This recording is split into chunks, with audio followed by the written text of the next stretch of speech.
This is the Uncanny X-Men Alert adventure board game from Pressman. It was published in 1992, and this is an absolute nostalgic treat to have on the show. Right away, when we're looking at the box art, we've got Wolverine and Cyclops, Nightcrawler and Archangel all just leaping right out at you. It's so brightly colored and vibrant, I can't imagine a kid in the 90s not begging their parents to bring this one home from the store. When we flip it over, we see a close-up picture of the game board itself, as well as a little showcase of the 18 collectible figurines that come along with the game. It's a lift-off top box that features a lovely vacuum-formed organizer that holds all 18 of the collectible figurines in place and has a little stowage area for all the remaining game accoutrements, such as the dice, the hit markers, the character cards, and your little experience movers. Now, when we look at the game itself, we've got two decks of cards, the Training and Luck and the X-Men Alert cards. Then we have our character cards for all 18 available playable mutants. We have some hit markers. We have our battle dice here. They have two sides that are marked with blue X-Men single point hits, one side that's got a yellow Marvel that's a 2-point hit, two blank sides, and one purple side that says Evil Mutant with 1 hit on it.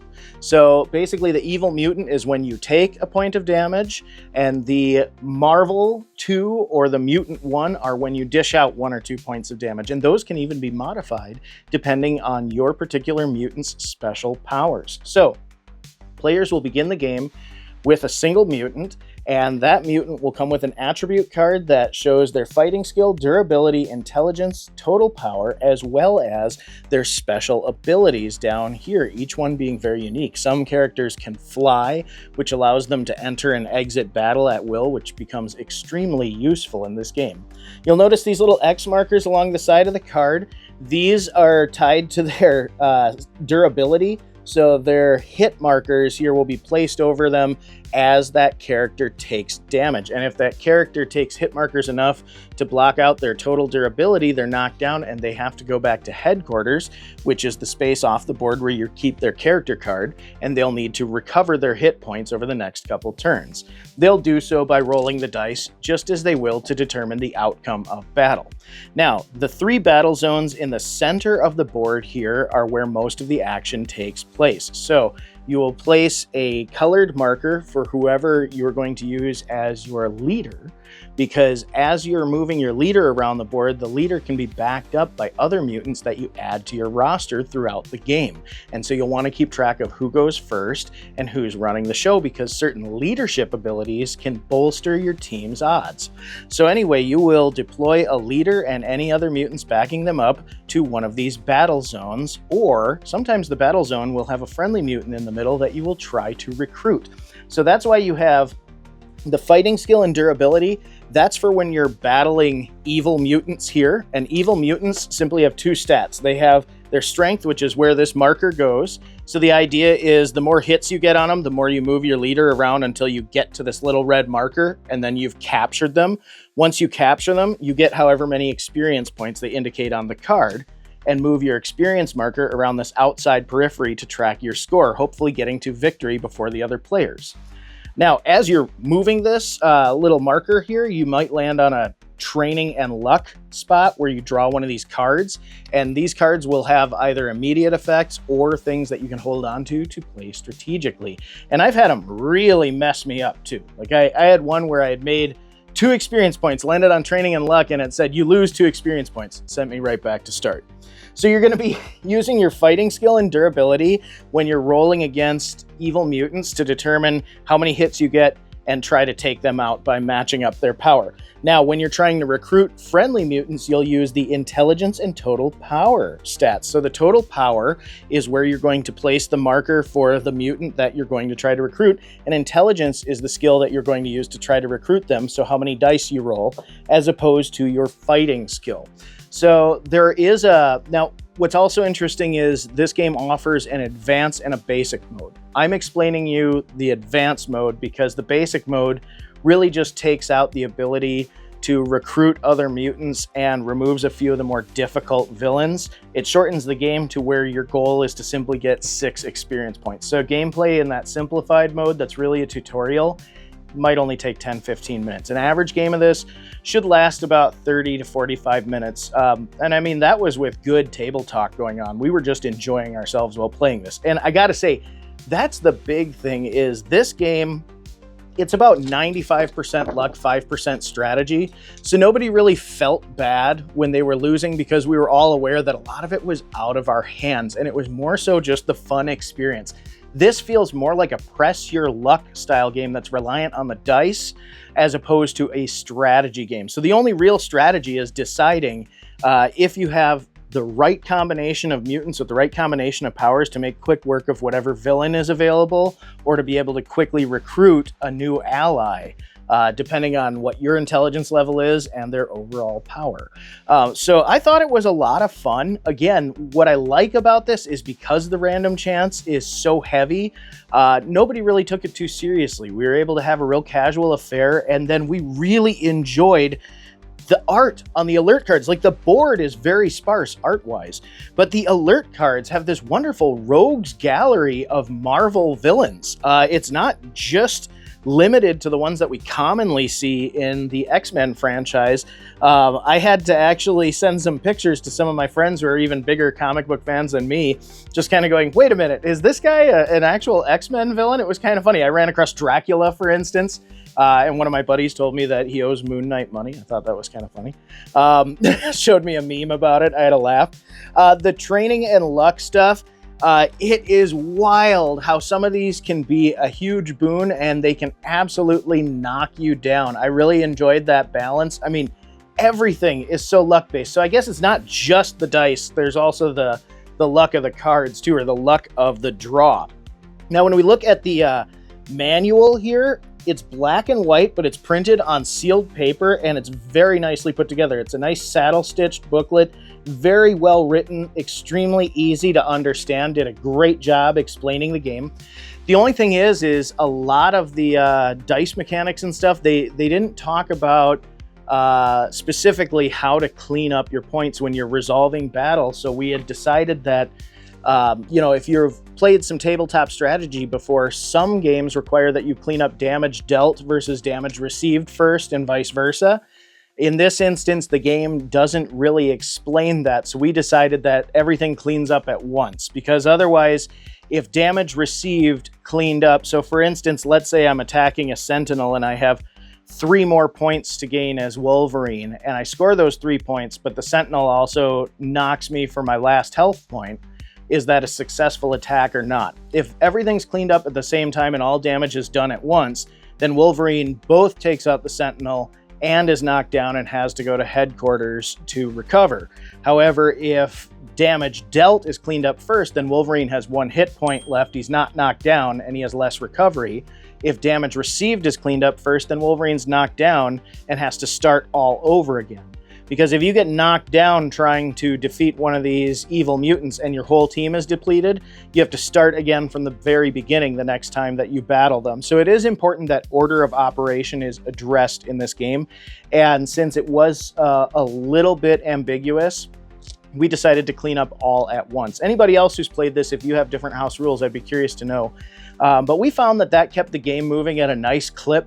It made sure that everything turned over at a good rate and everything, because otherwise you were spending a lot of time recovering when we were counting damage received first. So we tried it a couple ways just to see how the game was paced, and I find just cleaning up the damage all at once was great. The figurines are kind of simplistic, and I didn't really like the leadership pads.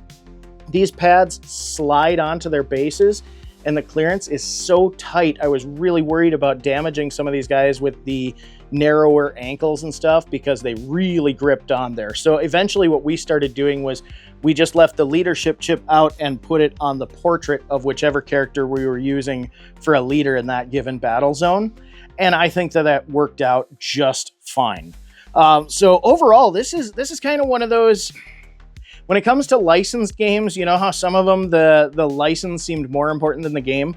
I would say that it's 50-50. I would say that they did a really decent job of showcasing more art than I expected. When I first looked at the board, I was disappointed at the lack of comic illustration. However, I appreciated the rich color print of the cards and the nice art on the cards.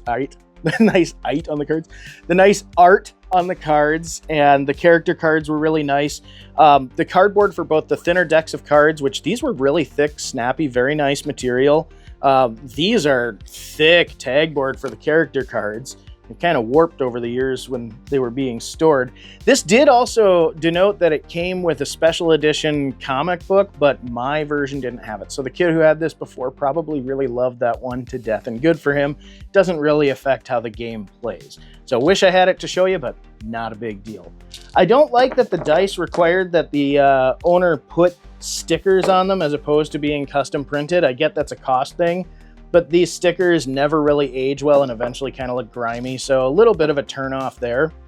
But otherwise, the overall quality of the game, I found to be excellent. Everything held up nicely. The board has a good weight thickness. It's got taped edges and everything. The print is really clear, really sharp. The colors are very vibrant and have held up over the course of time. So that being said, if you get the opportunity to pick up a copy of X-Men Alert, the adventure game from Pressman, I highly recommend that you do if you enjoy games of chance with a little bit of strategy and a lot of fun pop culture art. And if you enjoy having these reviews with me, I enjoy going through these nostalgic treats with you. Please click the like and subscribe so we can do this again in the future. Thanks for joining me. I'll see you next time. This is the Grape Escape, and it's one of my favorite mechanical board games. Originally released by Parker Brothers in 1992, it was then re-released under the name Smashed Potatoes by Hasbro Games in 2010, and then brought back under the original name The Grape Escape in 2022. So let's have a look at the original version, the repackaged version, and the updated version and see what's changed over the last 30 years. So starting out, we're going to have a look at the Parker Brothers edition, and of course we're going to have a look at the box art, which I absolutely love this box art. They've got the very whimsical grapes playing the game. They've got all these little grape buddies watching the progress. Lots of fun. There's nothing too fancy to write home about on the back. They've got some nice close-up shots of the traps working, so you get to see the little Play-Doh or grape goop grapes getting smashed up, so you see how the machine works, and of course a bunch of kids having a good time playing the game. Pretty garden variety game art, but I feel like this iconic box is really going to get the member berries going for a lot of the people watching this video today. Now, I did bring up a point while I was talking about that. Since this was a Parker Brothers license, they didn't have the rights to Play-Doh, and the characters are actually made of, basically off-brand Play-Doh. So what they did was they called it Grape Goop, which I absolutely think is fantastic. It's just a hilarious little name for it. But the whole point of the game is these tiny little grapes have to make their way out of a mechanized jam factory packed to the gills with traps designed to squish, squash, and smush our little grapes. And the rules are pretty brutal. Getting through this game, you're gonna get smashed and restart a lot. It's a lot of fun, and it's made for, I believe, ages 5 and up, but honestly, it's great for all ages. Now, in 2010, by this time, Hasbro had incorporated Parker Brothers and Milton Bradley into their brand Hasbro Games.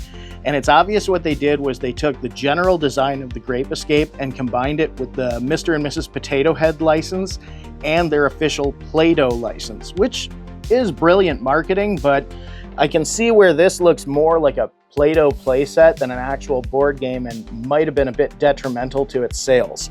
It's got some great colorful box art, recognizable characters. You got these tiny little spuds that run through the restaurant and try to escape unscathed. And of course, Mr. and Mrs. Potato Head looking on, which, kind of makes it scary because it feels like you're guiding their kids through a deadly restaurant, which is sort of horrific. The box art is very reminiscent. I got a few little pieces in there.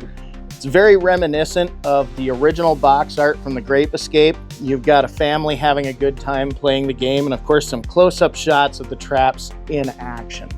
So nothing too revolutionary there, but I do like the bright colors. It's very eye-catching, and it's a unique license. It's definitely not the same on the outside as the Grape Escape, though to the trained eye you'll recognize some similarities between the traps and the game board itself. So let's dive into that. With the 1992 Parker Brothers release, you have the scissors, you have the boot, you have the little jam roller, and there's a little hacksaw kind of deal that cuts the grapes in half. When we go into the 2010 Smashed Potatoes, instead of a hacksaw, you have a little cleaver. Now, this is not run by the machine. The player actually just activates it by hand. The hand crank machine only affects the shears or scissors and the roller, which makes its return. There's also a little French fry basket now, which thematically matches the Smashed Potatoes game, and again is operated just by the player there. I'll give them a pass because it's a little flimsy there. I'll give them a pass on changing this out because I will admit the mechanized boot was kind of underwhelming in the original edition, and the saw never really worked very well as we noticed when we were filming our short version of this covering the original Grape Escape. So I would take most of the changes to the mechanism as being a plus, as a lot of the parts that formerly required rubber bands no longer require a rubber band. The shears, for instance, the shears are rubber band powered on the 1992 edition, and there's kind of a loud crank noise when you'd work the crank on the 1992 edition, whereas in the 2010 Smashed Potatoes, it's much quieter, the action's much smoother, and due to the absence of rubber bands, it doesn't feel very jerky. It's very easy to run. The game board design is very similar to the original Grape Escape as far as the path, though obviously the board art for the 1992 Grape Escape is significantly better. If you take some time and look at this board art, it's fantastic. The amount of detail, the whimsical design, it's a blast. Whereas this feels a bit more commercial. It feels very two-dimensional. They're definitely pushing the Play-Doh license and the Mr. and Mrs. Potato Head license. And that kind of goes into one of the other interesting things that I noticed was the character molds. So for the original Grape Escape, you have this kind of big, bulky mold, and it makes a generally, perplexed, kind of frightened little grape. But a nondescript grape is designed to be basically cannon fodder. He's going to get smashed and remolded so many times. So, of course, he looks a little bit scared and a little cartoony. When you get into the Mr. and Mrs. Potato Head molds, I was actually kind of scared when I opened the game because I thought I was actually going to have to walk Mr. Potato Head through one of these traps and cut him apart, or run Mrs. Potato Head through the roller. But as it turns out, both molds are just these blank generic spuds. So they're these little guys that are pictured on the box and on the board, which is great, except for then it kind of feels like Mr. and Mrs. Potato Head's kids are running through the restaurant, so it adds this extra macabre layer to the theme of the story. I don't know. It's still a kids game. It's still the same theme, but with the personification of the potatoes, it starts to add a little weird element there. So a little bit of creepiness that I found kind of funny. Also, a significant change from the original Grape Escape. The original Grape Escape used a single die that included numbers for you to be able to move and actions such as turning the crank or Grape Leap, which allowed you to leap ahead of the leader. In this instance, Smashed Potatoes replaces that with a spinner that has the same numbers and the same actions, but no die. So maybe it's a little bit easier for kids to play. I did like that the tail end of it has a big chunky piece there for you to flick that's not going to hurt your fingernail. I normally hate spinners in games because you always end up nicking your nail on the spinner itself, or the actual plastic's really hard. In fact, you might not be able to see it, but the fins on the back of this arrow not only stick up, but there's two of them right next to each other. They act kind of like a neat little shock absorber. It's not one solid hard piece. So very easy to move, doesn't hurt your fingernail. So win for Smashed Potatoes for that. I actually do like that spinner, and I hate spinners in these kind of games. So there you go. The traps, I can see where in Smashed Potatoes, by removing the mechanism from the cleaver and from the French fry machine, it allows the overall gameplay to improve. it feels a little cheaper, but overall, I mean, fighting with this, we did a short earlier this week where I was operating this machine, and it really made the whole game board shake when you were smashing the grapes on it, and the traps didn't really feel all that effective. What I can say about smashed potatoes is the traps do feel very effective, and it doesn't feel like I've, you know, like, that's so scary. I cut this poor little guy in half.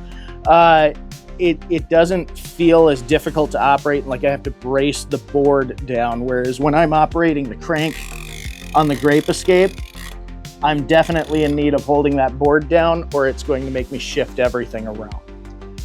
When we go into the 2022 edition of Grape Escape, we've now gone into fun box art, a little bit more modern take. I do like, you know, the little grape rushing. I do like that they make an issue of having the boot, the classic iconic boot from the original game, makes its return, but it's the only trap from the original Grape Escape that makes its return. If you notice, we don't get the roller, we don't get the saw, we don't get the shears. Instead, we get an updated version of the French fry machine, the cleaver. We get this sort of, I don't know what you would call this, like a spin saw, radial arm saw. And then we get the boot and oddly a catapult, which we'll get to in a minute. Classic box art, a little bit more congested on the back here, but kids having a good time playing the game. Close-ups of the traps operating, so classic fare. I do like the new updated logo. I think the updated logo is sharp. They include the Play-Doh licensing, but it's not as prominent as on smashed potatoes. So it doesn't feel, this doesn't feel like it's product placement the board game. This feels like they're actually going back to Grape Escape. The problem is the gameplay has changed enough that it doesn't feel like they went to the original Grape Escape. You do have the traps, but there's no mechanism in the center of the board. They're all individual self-contained traps that are all operated by the player. They're not horribly exciting. Like my little smasher here isn't quite the same. Ooh, sticks to that. And they're flimsy. They come apart very, very easy. So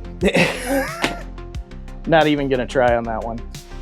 One win that I'll give you on the modern one is I do like the mold. The grape is a little bit wilder looking, a little bit more cartoony than the original grape. So I do think that's awesome. But taking the gameplay, reducing it to a traditional six-sided die, and then having all of the special actions be spaces on the board, to me, kind of changes the dynamic of the gameplay a little bit too much. The original Grape Escape, having the actions and the numbers separate on one die, and if you actually look at the original rules, it was very easy to get all 4 traps filled quickly with players, smashed, and back to restart. It was a very brutal game. You were constantly getting smashed, remolding, and starting from the beginning. The rules to this Grape Escape, they don't feel quite as brutal, and also it just feels different. It feels not different in a good way. What drove me nuts about it was that since everything is on a particular space on the game board, it's not the random nature of what you spin or what you roll, but where you land. And I know that that seems like a subtle difference, but it somehow makes the game feel more repetitive than having your fate tied to the die or the spinner just in and of itself. So having the actions on the board was something that I was not fond of as a change with the game. I had also mentioned the catapult part. Well, that's a piece of the game that I'm not a big fan of. So as you work your way through the Jam Factory and the new version of the Grape Escape, of course, once players get to the end, they want to have a grand exit. So the rules in the game are, once you've made your grape, this is a horrible molding, but once you've made your grape to the end, you place him in the catapult and launch him. Well,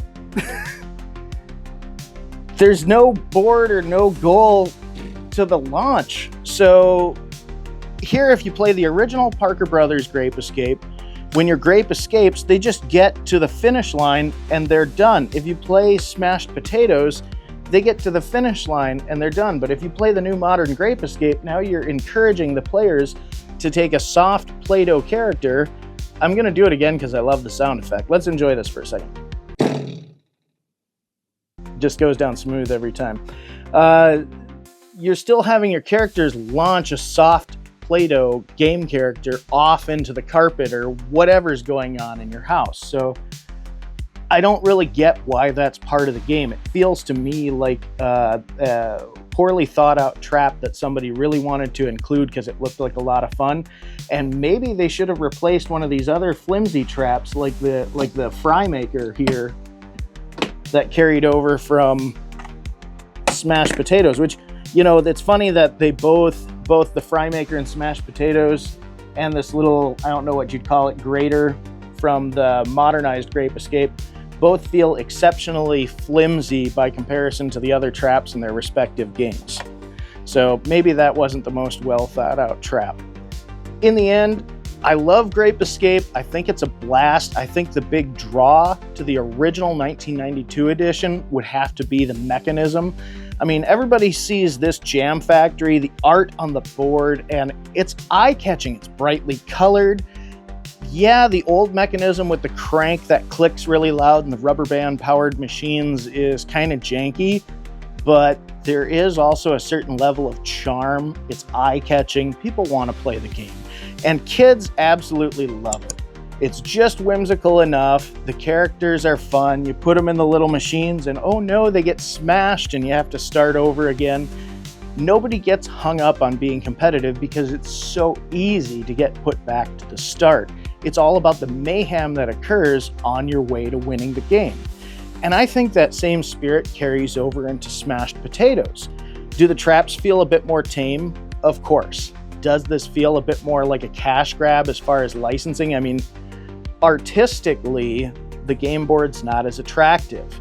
Does that really matter to the core audience? I think most 5-year-olds are going to see Mr. Potato Head or Mrs. Potato Head and the Play-Doh licensing and think of that fondly. Adults are going to see it and see marketing. So it is a bit of a detractor for adults. I don't think that kids are going to care. Going to the 2022 edition of Grape Escape, I enjoy that it feels a lot less commercialized than Smashed Potatoes. I actually do think that the art on the game board is cute. It's significantly smaller overall, which immediately makes the game feel a little bit cheaper. The material the board's made of is much thinner, which makes the game feel cheaper.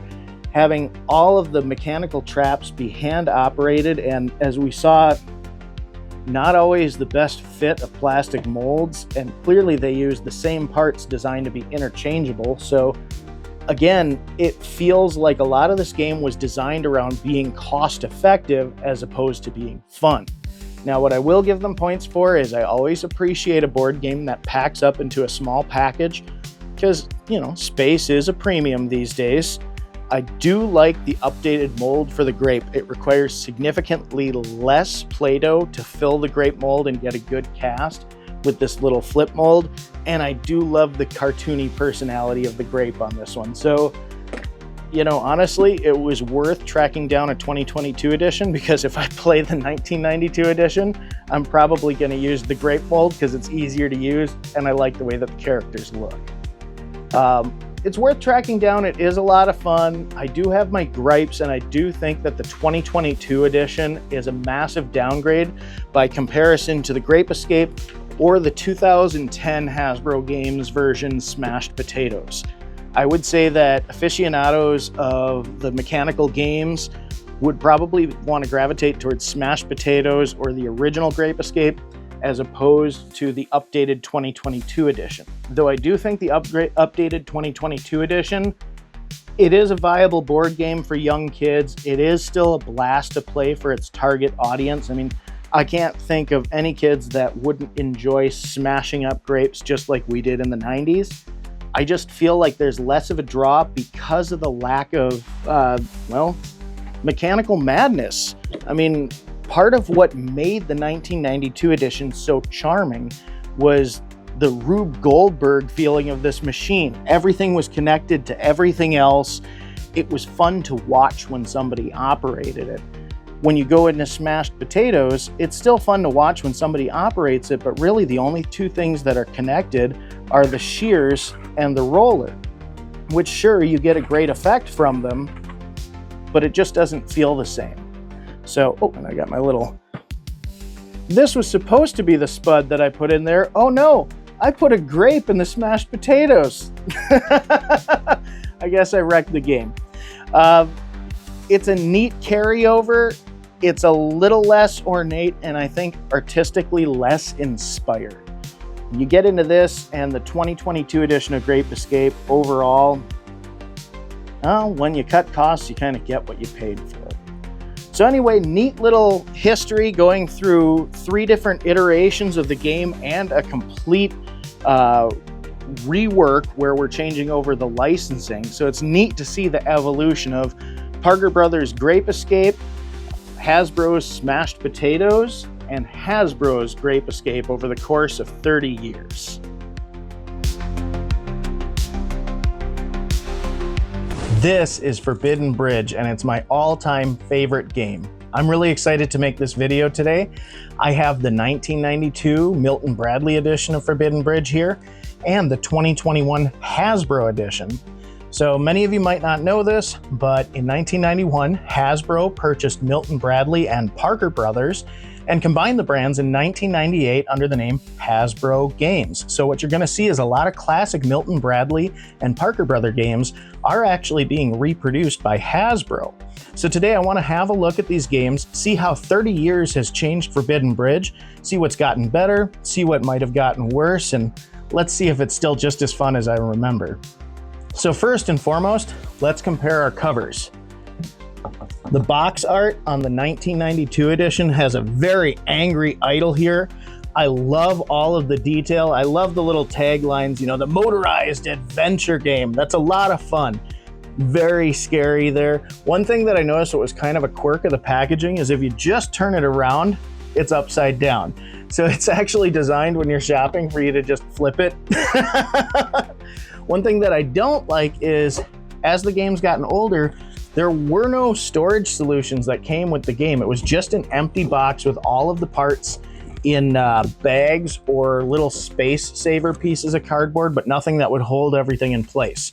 So one thing that I do struggle with is storage. When I put the game away in its original case, you know, I have to put the small parts in a Ziploc bag, and then I have not just the game board cardboard, but these little borders. That cardboard ends up sitting loose in the package, and because it's curved as how it fits into these plastic pieces, I don't really have a whole lot of solutions for storage. So that's always bothered me. I always felt like I was at risk of wearing out the board faster by having it loose in there, and I always try to cheat this pretty gently as it's my favorite game. Now we go on to the 2021 edition. Right out of the bat, when we talk about storage, I want to mention that I absolutely love that this is a flip top open. This is a little space saver here where all the small parts can fit around, so you can actually fit this in quite easily in the box and it's not going to rattle around. So points to Hasbro for remembering that people like to put their game back in the box when they're done playing. Might seem like something really simple, but it makes a huge difference. So there's that space saver making that groan in there. Sorry, should have taken that out. Cover art is a little bit different. I noticed that we have a bit more diversity amongst our explorers here, which that's pretty common these days when they're redesigning. And before anybody gets their feathers in a ruffle, I just want to point out the player characters have always been rainbow colored. Now, the idol does not look particularly angry by comparison to the 1992 edition. This guy looks like he wants to give you a really bad day. This guy looks like you interrupted his nap. So, I don't know. And, you know, the other thing is neither one of them look like they match the game. I want to point out, this is something that I noticed here. You look at the cover art in the original, all right? You got this angry idol. He's got these little kind of curly Q earrings. Got the eyes tilted down. When you look at the actual game, his eyes are a bit more round. He doesn't have this curly Qs, but look at this in the 2021 edition. So look at the art. You see these little curly Qs right here. He's got these. I don't know what that's called. Curly Q is probably a terrible name for it. It's probably an earring or something. But he's also got this kind of handlebar mustache. I like the mustache, the handlebar mustache. I don't know why they put it in. It's not on the cover art of either game. But again, strangely enough, you look at the cover art of the new one, the cover art for the new game more strongly resembles the maquette or the sculpt from the original game, as opposed to the original cover art more strongly resembles the sculpt for the new game. So kind of weird there, but again, you know, maybe that was the artist's intention with the new one, was take the source art from the original box and try to deliver on it, because hey, nobody likes false advertising. I also noticed that on the back of the box, if you look at the new one, they don't show like happy children playing it or anything. It's very simplistic. It shows the board, it shows what you get, which I'm cool with, because, you know, honestly, when you show little kids playing it, it kind of age locks this. And this game, you know, yes, it's made for a broad audience, but it is a lot of fun, even if you're an adult. I mean, it's simple, it's fast paced, and this catches a lot of attention being set up on your game board. So if you're looking for a pickup and to be social, set this up at the game shop. People will stop by and see what you're doing. So cover art, you know, for the most part, nice, colorful. This looks a little bit friendlier. The text has not changed. It still largely looks like an Indiana Jones ripoff. But I mean, look at the motif of the game. Clearly, you're supposed to feel like Alan Quatermain or Indiana Jones when you're playing this. Going on to the actual game boards themselves, obviously the 1992 edition is significantly larger than the 2021 edition, and this comes into play in a few things that I notice. One, the 2021 edition, lacking this plastic border around the base of the board, has to incorporate these little supports to keep the game board sturdy. The game board itself is actually relatively thin tag board, which should hold up. It kind of feels cheap. I'd like to see that improved if they're going to keep making this. I'd like to see that a little thicker. I think it would help. I do like the two-tone plastic here. I think that's really neat on these little mountains. One thing you're going to notice on the approach mountain, that's this part here, is in the 1992 edition, you have these nice spaces for the explorers to stand. When you get into the 2021 edition, they've shrunk it down so much that those spaces aren't there anymore. They don't have these nice molded squares. So instead, what they do to add a little bit of sturdiness is they add these little pegs into the mold so that the little peg holes that the explorers have for traversing the bridge work on that mountain. It seems a little precarious, but it works. Functionally, it's not going to fundamentally change the game. What does fundamentally change the game is the mechanism and the idle, and that's the part that I'm most excited for. So if you ever played this back in the day, this has not changed. This mechanism is not worn out. This is exactly what it sounded like when I bought it in 1992. We're going to put a little explorer on the bridge here. So when you roll an idle icon while you're playing the game, you have to push down the idle's head and he's going to shake the bridge. So this is what it sounds like in the 1992 edition. That was pretty shrill, you know what I'm saying? Yeah, not great. And you notice that the shaking of the bridge, he only shakes it back and forth like 3 times. Okay, so that's always how the mechanism's been. Once you have explorers on there, you saw it knocked him over, so it does its work. But this is what I really admire about what Hasbro did with the 2021 edition is I love this mechanism. Okay, let's listen to this. First off, listen to the sound. It's so much better. It's lower. I know it's not necessarily pleasant, but compared to the other mechanism, it doesn't sound like something's broken. It sounds like everything's moving like it should. And one other thing you'll notice is the bridge shakes quite a bit. So comparing that to the 1992,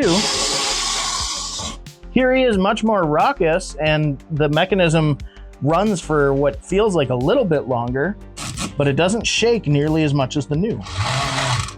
So point to Hasbro here. I think the 2021 edition has the nicer bridge shaking mechanism.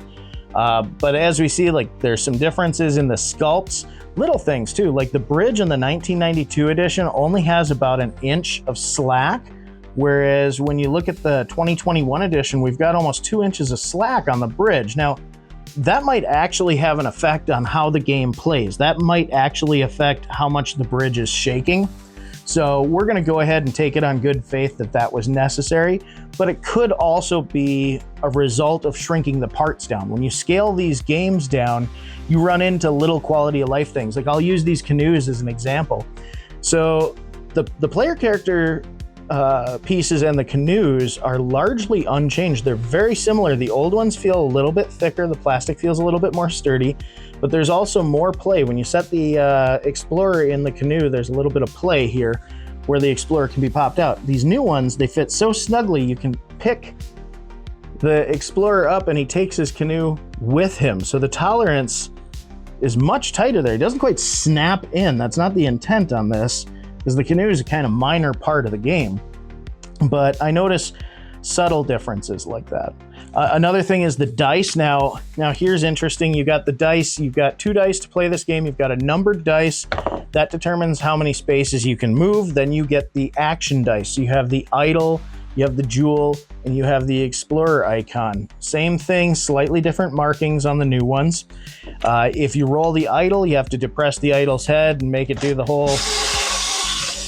If you roll a jewel, you can take the jewel out of the idle's paw if you're sitting on this space, or if you're sharing a space with another player who has a jewel, you can steal it from them. Now, the one caveat is you can't take a jewel from somebody's canoe if they've left a jewel in there, which I think is kind of strange, because you can take the jewel off of the person physically, but if they leave it unattended in their canoe, you can't. Kind of strange.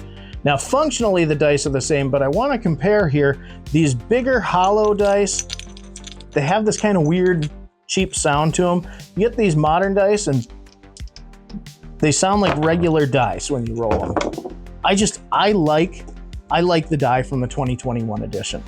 So they have a nice weight.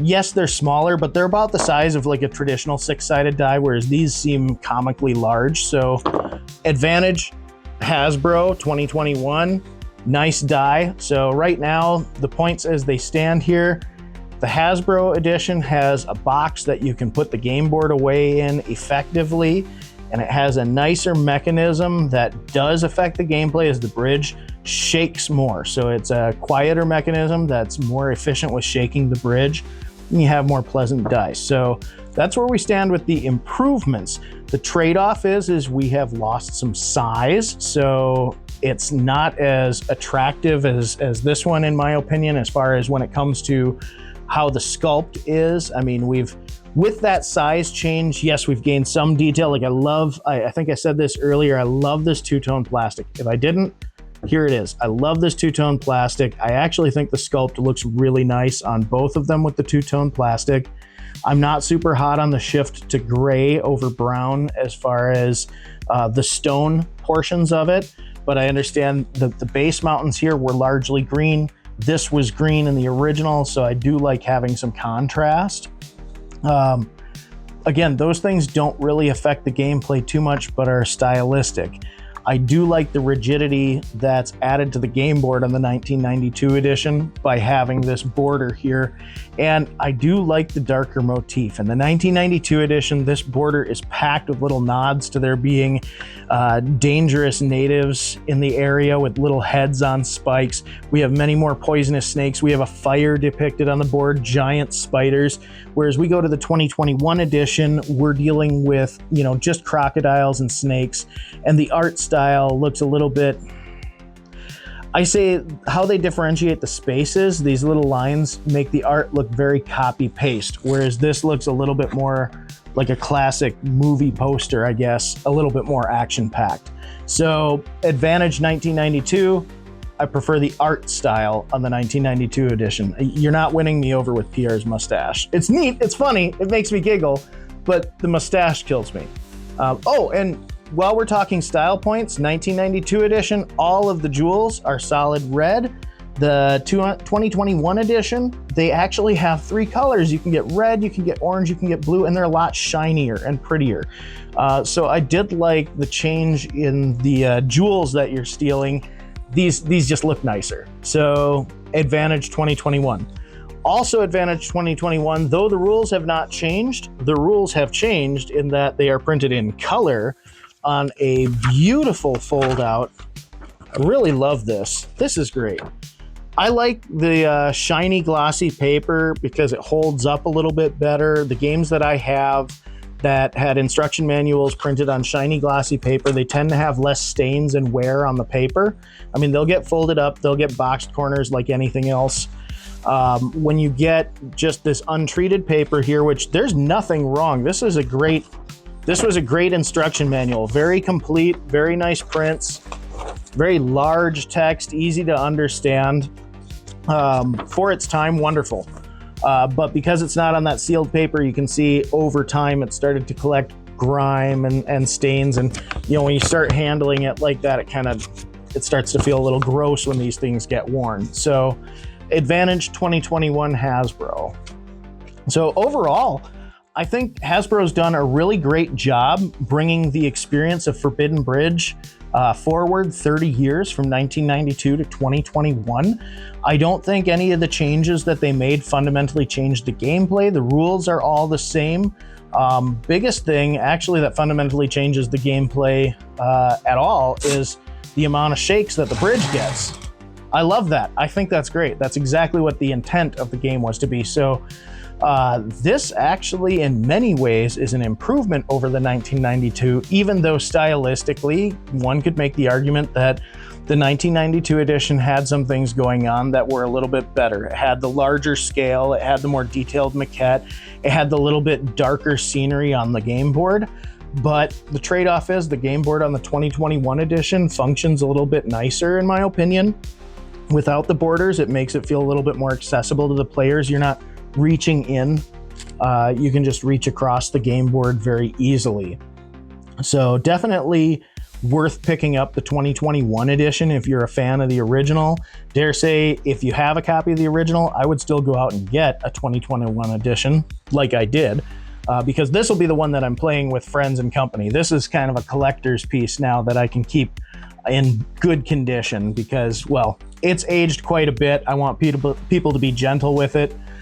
So this is kind of the one that I'll roll out for game night and carry around with me because I'm not so worried about it. And if you'd like to pick yourself up a copy, I do have a link in my description. As an Amazon associate, I can get a small percentage from qualifying sales. So it helps me make awesome videos like this for you. So if you do follow my link and pick yourself up a copy from the Hasbro store, thanks a lot. I appreciate you supporting the channel. Anyway, thanks for watching. I hope you had a good time. I hope you picked yourself up a copy and have a blast playing Forbidden Bridge.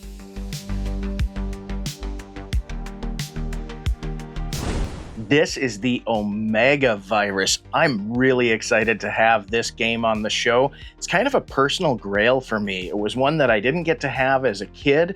I really wanted it. I still remember the commercials. They were very iconic.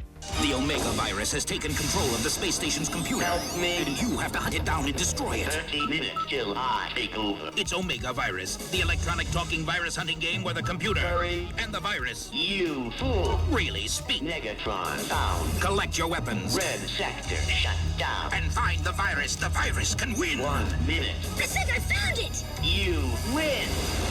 Yeah! Omega Virus. Catch it before it's too late.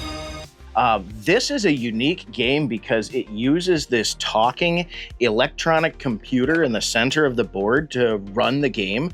So what this will do is this has a voice for the central computer of BattleSat-1, the setting of our game, which is an international satellite designed to defend the Earth from meteor showers.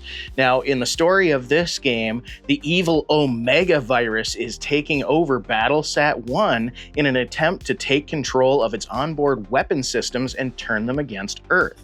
You are going to take control of one of 4 commandos sent by global superpowers to compete to defeat the Omega Virus and take control of BattleSat-1. So all of the voices for both BattleSat-1's onboard computer as well as the Omega Virus will be both projected out of this central computer here. Players will choose a difficulty level and then a secret code that they will listen for throughout the game as they attempt to defeat the Omega Virus. We'll get into that when we get into the actual gameplay itself, but it's a really unique setup. As you can see, this central computer actually serves as kind of an organizer for some pieces, so we'll talk about those in a minute as well. But first, I want to dive into this game starting with the box art here. Now, this is a huge game box. I would say that it's probably second only to the 1986 Fireball Island in my collection as far as when we're talking about footprint here. Now, right away, we see that we have some eye-catching art that looks straight up like a science fiction movie poster. This was drawn by Rick Grayson, and it is gorgeous. I love how you see the commandos racing to take control of Battlesat 1's computers from the evil Omega virus, who's actually personified up in the corner there. Very scary and kind of reminiscent of Darth Vader. Now, when we flip the box over, we have a close-up picture of the board as well as some close-ups of the game pieces and a good description of what players can expect for their adventure inside. It's a lift-off top box, and inside it features a lovely cardboard organizer that keeps all of the pieces and the game's central computer safely stowed. There's also a really nice graphic insert that actually has diagrams of your little commandos and their probe droid units, and it shows off all the little equipment that they have with them. And it doesn't really have an effect on the game, but it helps build the universe, and I love that. This game is really story driven, and that's what's so exciting about this as a board game.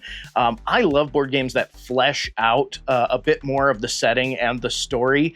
I liked, for instance, when Candyland introduced characters in the 1984 edition.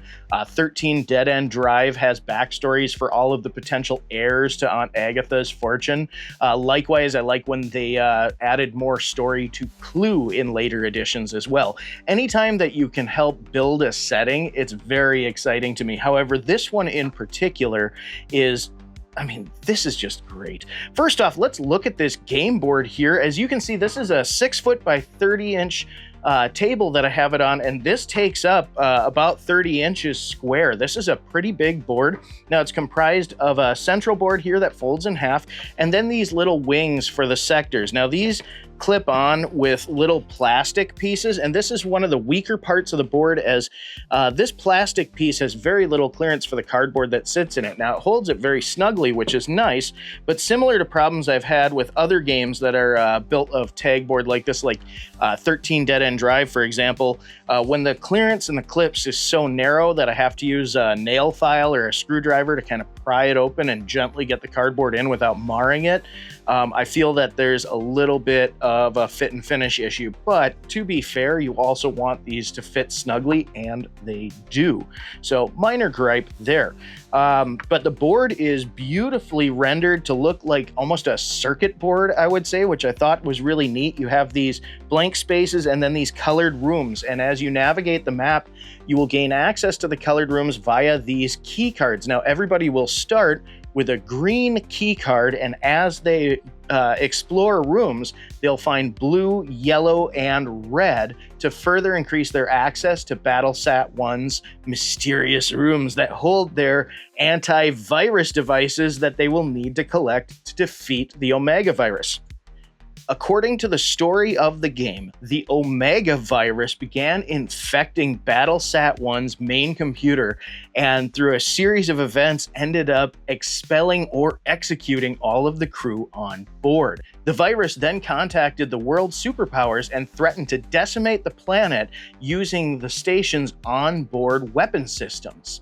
Now, this caused a bunch of the global superpowers alliances to break down, and eventually 4 conglomerated federations sent their top commando. So we have, I don't have the names in front of me, I'll have the manual out here, but basically each one of the 4 colored commandos represents a quarter of the world population. So they came up with these neat little unions here. There's like the Europeans, the Americans, Oceania, and Asia.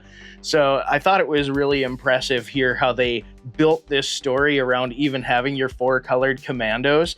Now, here's the interesting thing. You can work together to race to defeat the Omega virus, or in some instances, you can actually attack other players to steal their antivirus devices. So what happens is players will be exploring the space station, and as they explore rooms, their goal is to collect 3 little antivirus devices here that clip on to their little commando's back. This is really neat. I like that. And these are built really nicely. Unlike the plastic clips for the cardboard pieces, the clearance on these is superb. It's not too loose, it's not too tight. The plastic for all of the pieces, the probes and the commandos, feels nice and chunky and smooth, and the detailing is really quite lovely, albeit their backpack, when they have the antivirus devices on, is rather bulky. But players will be exploring these rooms, searching for key cards that will grant them access to rooms that will hold the antivirus devices. Now, once they've collected all 3 antivirus devices, they will attempt to locate which room the Omega virus is hiding in and then challenge it to a fight, hopefully winning before time runs out. It's really exciting, but let's say I have 3 antivirus devices and one of my opponents only has 2. If we navigate to the same space, they can attack me and they have a chance of actually getting one of my devices that they can steal for themselves to then use against the Omega virus.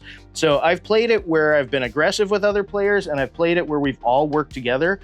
Both variations are quite a bit of fun.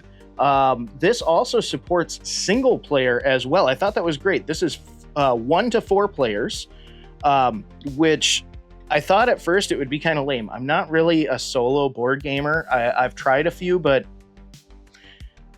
I like board games to be more of a social affair, and it's really tough for me to get into solo games without feeling like I'm going through the motions. It takes something relatively special in that regard. However, that being said, this computer-driven adventure, I actually did have quite a bit of fun doing a solo playthrough, but for demonstration purposes, I actually had a special guest join me. So in this video here, we're also going to do a quick playthrough of this game so you can actually see how it plays out, because you gotta hear the voice. The Omega virus taunts you as you're trying to defeat it. It gives you jarring reminders as time is running out. And before we get too far into that, we'll get the gameplay up here in just a minute. You'll also notice when we're playing, we use this notepad here. They actually have the sectors and the room numbers outlined. And as you're playing, you will want to mark which rooms you found items in. Because if you lose an item, you can go back and you have a chance of finding another one in that same room. Some rooms will actually have traps, and also at the outset of the game, each player will set their own secret code. So when you listen to the commands as they explore rooms, the computer will also spit out a room code that's unique to each player. And if it happens to be their secret code, that player will know that they've located the Omega virus. And if they don't have all of the antivirus devices they need to fight the Omega virus, they'll have to hold on to that knowledge, keep it secret, and come back when they're more well-equipped to fight the virus.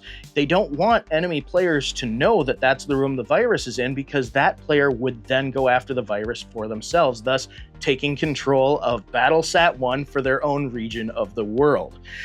Also, I want to point out this amazing rule book, which is gorgeous. It's an 11 by 17 saddle stitch booklet printed on bond paper in full color. As you can see, the art on the cover is just as gorgeous as the art on the box, and the first few pages are a beautiful full color comic that give you the backstory of the Omega virus's assault on Battlesat 1. The year is 2051, and senior systems scientist, say that 3 times fast, Robert Driscoll is replacing a keyboard on one of the consoles above the station when he notices these tiny flea-sized robots, little nanobots, attacking the system. Soon after, alarms sound and he's forced to escape, barely getting away with his life. He crash lands on Earth and delivers the news that the Omega virus has taken over Battlesat 1. Global superpowers start to break down their alliances, and they form new alliances. 4 unique alliances that will then compete against each other by each sending up their own elite commando to attempt to take on the Omega virus and regain control of Battlesat 1 in the name of their particular global region. This is an exciting game. I can't wait to play, so let's hop right in.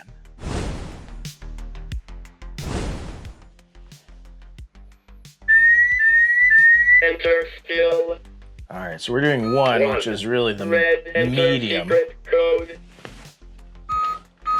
Yellow, enter secret code. No yellow. Green, enter secret code. No green. Blue, enter secret code. Yellow, enter secret code.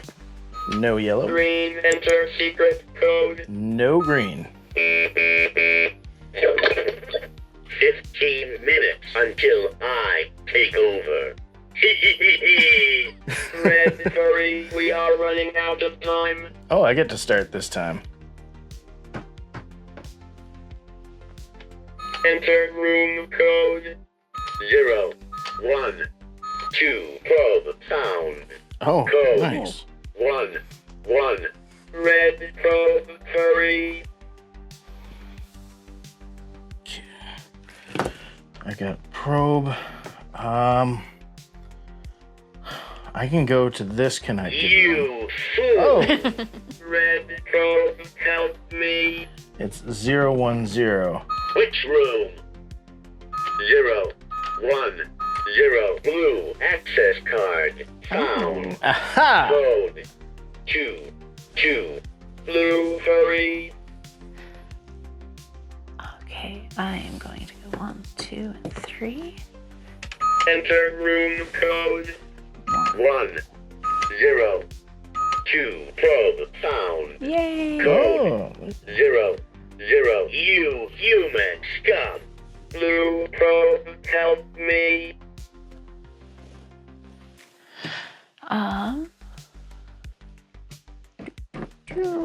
Yay! Enter room code. 1, 0, 0. Yellow access card found. Code nice. 2, 1. Red, help me. Which room?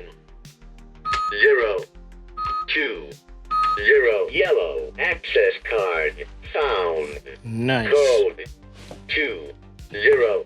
Red probe, hurry. Help me! Help me!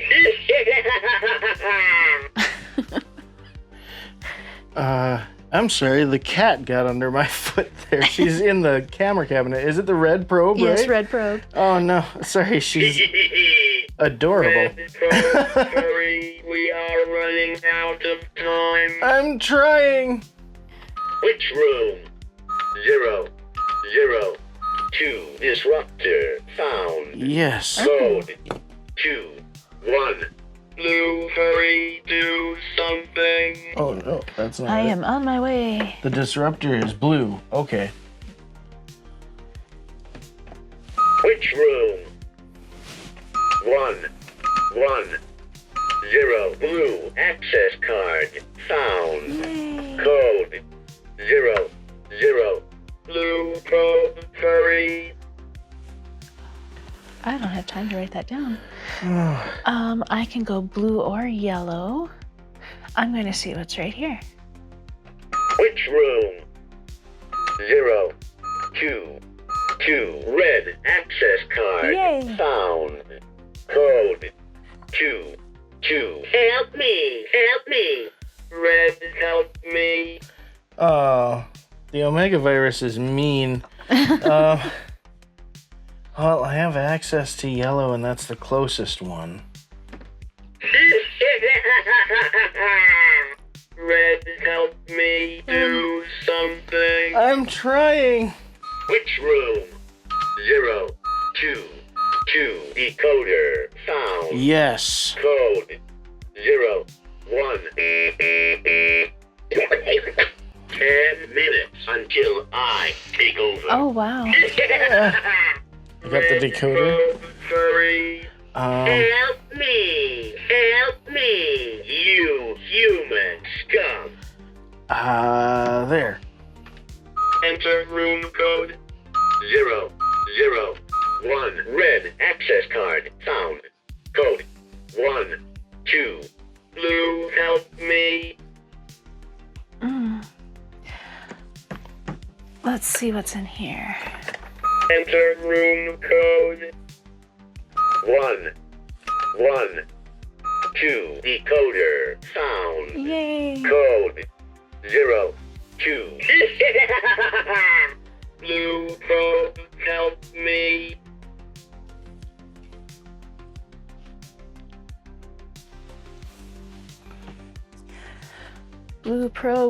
going? Yellow sector shut down. Oh, no. Probe, help me do something. Which room? 0, 2, 1. Nothing here. Aw. Code 1, 1. You fool. Red, help me. Help me! Help me! Help me! Help me! Oh, jeez. He's mean. The Omegavirus is getting powerful. Which room? 0, 2, 1. Nothing here. Code 2, 0. Red, probe, help me.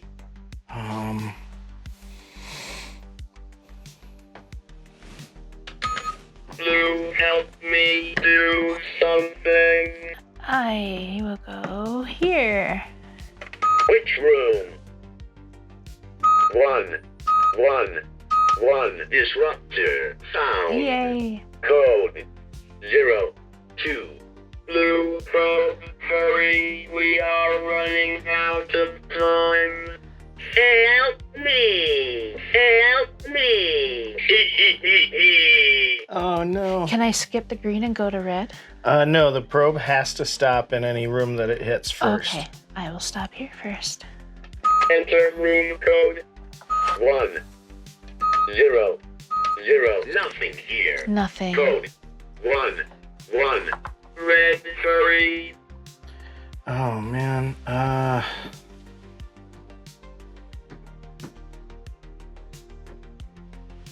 Well, now I can go.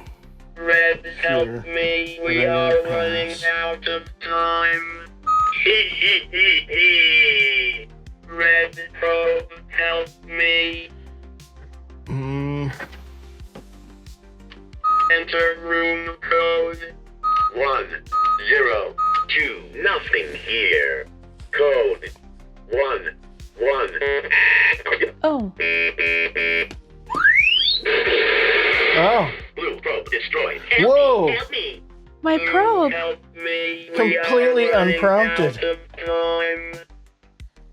Oh, so it's my turn again. Yeah. Oh, my Yeah. probe. 1, 2, 3. Ah. Oh, Green sector shut down. oh, Oh. close You it. human scum! Just in Blue, time. help me. Oh, Help no. me! Help me! That was evil giggle. Which room? 1, 0, 1. Negatron found. Code 1, 2.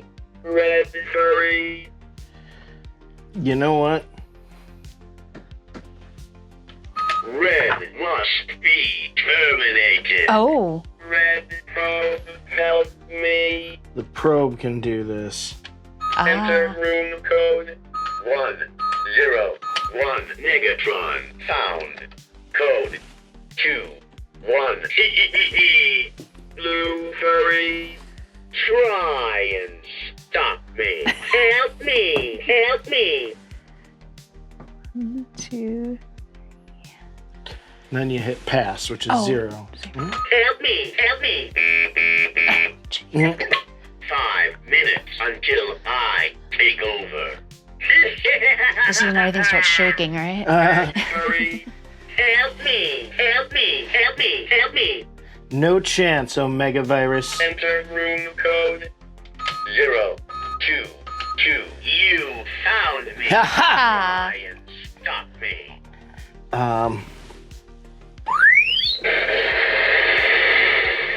You human scum. You win. Yay! Yes! I am terminated.